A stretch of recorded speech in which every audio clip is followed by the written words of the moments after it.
Hey everyone, my name's Marcus. I'm a player slash judge from Australia, and I'm here with Mikey today to do an interview about my history and my collection, and yeah, hopefully it's really interesting.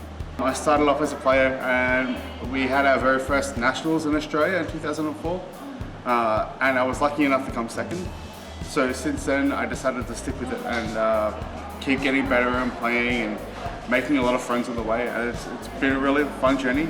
You know, it's what now, nearly 14 years, or just over 14 years, give or take, and it's become a big part of my life. So I'm really, really happy I've been playing this long.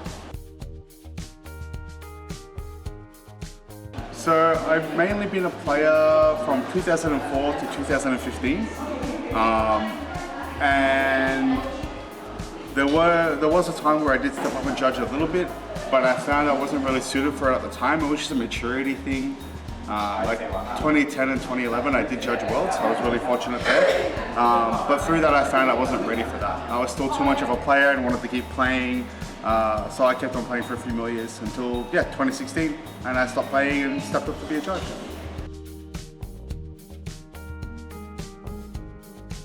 Yeah, I don't like try and complete collections as much as most collectors do.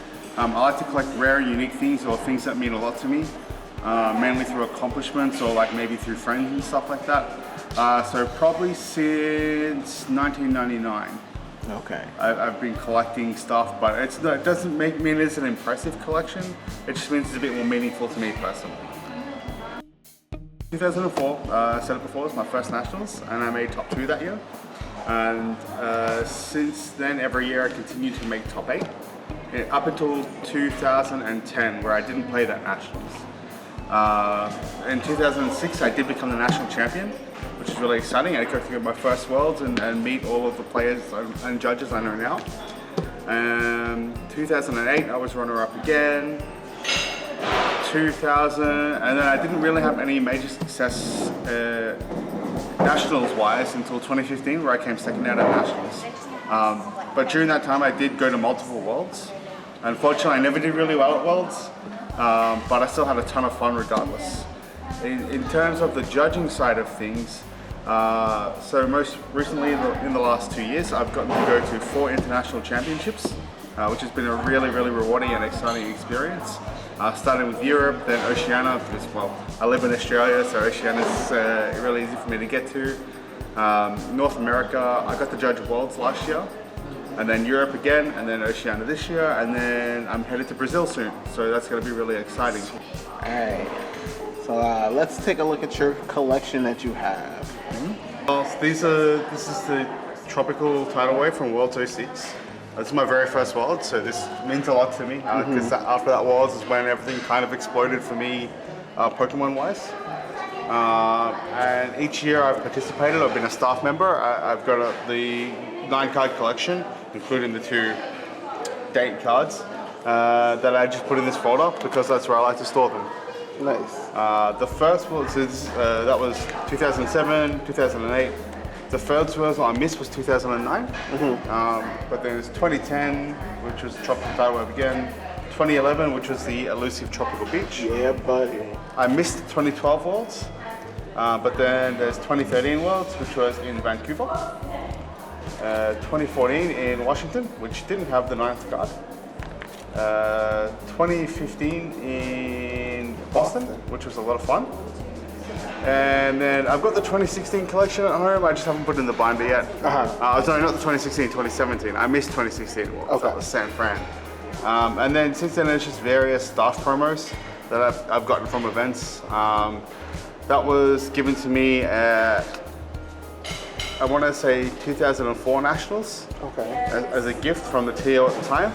And just various pre-releases and city championships, state championships, national championships. Okay. That was the 08-09 season. No, that was the 08-09 season. That was the 07-08 season, I believe. I think so. Yeah. A few pre-release promos. I forget what these were from. I think these were the main event promos, like cities, states, and nationals. Yes, that's what they were. They were from 2010 or 11, I think. Right. Yeah. And yeah, just more staff promos from events that I've been at. Staff Blastoise from 2007 Nationals. Staff X-Cloud from 2005 Nationals, I believe. Or yeah, 2005 makes sense. It was AXM. And just a few others. Staff DCE from each of the internationals I went. So North America, Oceania, Europe. Those aren't technically meant to be in there. They just, I got them off a friend and I just put them in the binder for safekeeping.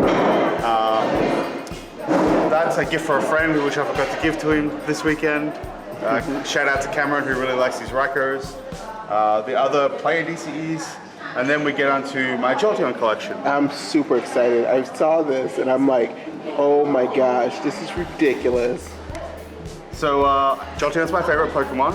Okay. And the Jolteon collection started when I went to the 2005 National Championships in Australia, where the store owner of the store that the Nationals was run at had like a box full of old school foils, and they were $1 each. Okay. And there were about 20 Jolteons in there from Jungle. So I decided to buy them all. Nice.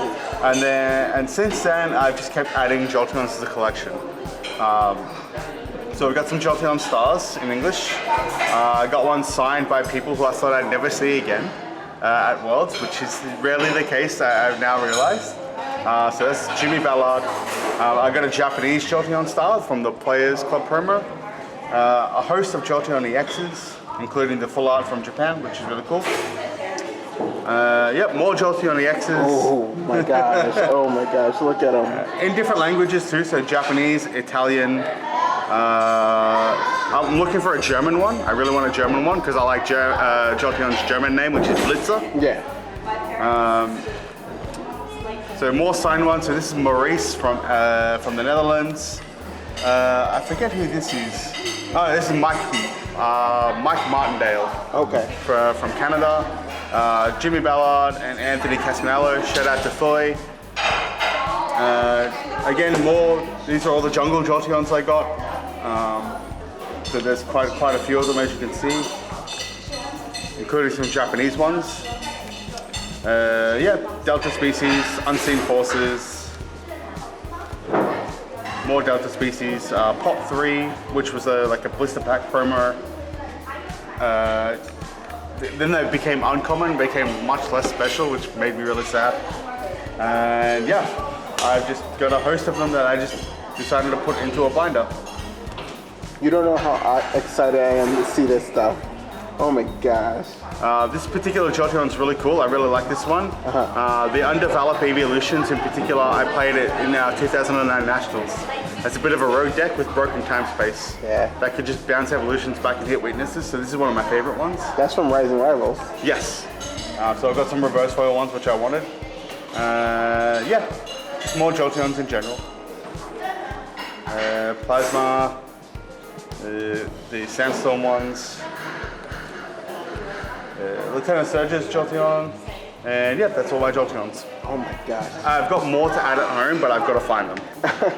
That sounds like me. I need to find all my Jolteons, all evolutions in general, so that's so cool. Well, thank you for showing me that binder. That is so awesome. Yeah. All right, we have one more binder, and this binder is? So this particular binder was an interest that I got interested in at 2013 Worlds, I believe, where a Japanese player was selling a whole stack of old school Japanese foils. Okay. Really cheap. I bought them all and decided I'd start a Japanese collection. And then I just went, just recently I've been to Japan for a month and I decided to buy all the parts I was missing. I didn't complete it all, but as you can see here, I really like old school Japanese foils. Right. And I decided to just collect them all. So we've got all of base set, as you can see here, with the original trio and stuff like that. And ending with Mewtwo. All of Jungle. Ending with Snorlax. Nearly all of Fossil. So I believe the only one I'm missing from Fossil is Dragonite, which I couldn't get. And here will go here. And including the Japanese exclusive Mew, which was a promo for us. Nice. Here comes Team Rocket, which is finished. And I'm missing, I nearly got all the Gym Heroes, or Gym 1 and Gym 2 holos. Okay. I'm just missing the Trainer holo. So I've got Lieutenant Surge, I need Brock, Misty, Erica, Koga, and I'll have all of them. I really like the Gym 1s. The Gym 1s are some of my favorites. Then after the Gym 1s, we move into Neo 1. So this Steelix I've never actually seen before. I saw it in Japan. I'm pretty sure it's a promo that belongs to kind of this era. Okay. But I couldn't work it out. I just brought it and put it in the binder, because why not? Right. Obviously the original Gen 2 trio. And I've got every Neo 1 holo, ending in Metal Energy.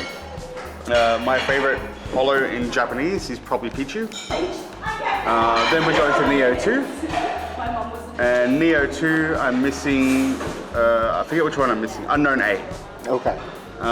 Neo 3 is coming up as well. There were some really cool Japanese foil exclusives in this set, which I really like. Oh no, that was, yeah, it was Neo 3. Oh, where are we? Oh, that was Neo 2, sorry. So Neo 2 had an exclusive, so these cards in English were non-holo. Okay. And they're holo in this set. And I believe there was Aerodactyl 2 in one of the sets. And for the life of me, he's not in this binder when he should be. That's really interesting. So I'm missing a card here that I know I own. And he would go here, I believe. And then he will be reserved for Shining Magikarp and Shining Gyarados. Okay. And then we have the Neo 4 holos. And I've got this whole page ready to go for when I get the Neo 4 Shinings, like Shining Celebi, Tyranitar, Charizard. Nice. They were really expensive and I couldn't afford those. And then we've just got some Miscellaneous and promo holos. So we've got the original CD collection, which were reprints of base set, just with the new, different art. These were just general promos. These were from art contests, I believe. I don't know what this Alakazam was from. I saw it, I bought it, because I'd never seen it in my life until I went to Japan. Omastar from an art contest, Cool Paragon, Hungry Snorlax, and yeah, just some other miscellaneous promos. So this Blastoise is the same as this one almost, except you'll see the set's slightly different. This was from the original starter deck. Okay. So the original starter set in Japan had a Venusaur and a Blastoise. So I'm missing the Venusaur with the, it has a little Bulbasaur symbol instead of squat. Nice. And another card I never knew existed was Great Rocket Mewtwo, which is really cool. And just a few other promos, including the Shiny Mew. And these are just miscellaneous promos that I found and decided I'd buy. Right. So yeah, it's a pretty cool collection. I'm very proud of it. I really enjoyed it a lot. Thank you so much for sharing it. That's all right. It's so cool. It's really, really cool. Thank you for letting me share it.